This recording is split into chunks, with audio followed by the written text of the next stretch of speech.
Nakuja kunichukua. Mbona kuchukua kupeleka wapi mama?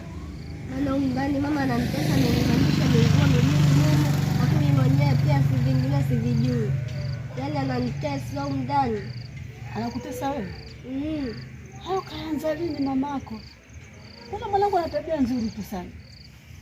Hizo tabia unazoongea mimi nazishangaa sasa hivi. Anakutesa wewe? Yaani mtoto wangu mtampiga huyu. Yaani mpaka saizi hajafagia huko ndani. Yaani ujumba chafu, nguo hajafua za watoto. Yaani mtoto wangu mtampiga huyu. Yaani sijui iko wapi. Wewe mfuati. Yaani nitakukumuta labda nisikuone nakwambia. Mtoto mshenzi sana.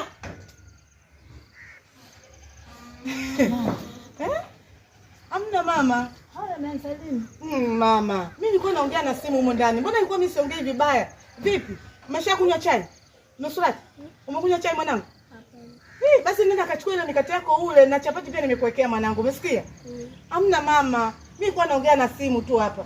Ni nani hapa alinipigia amenichanganya kama nini? Yaani na mbele zangu za vikoba mpaka sasa hivi hajanitumia. Halo. Kwa mama basi ingia ndani mnywe chai.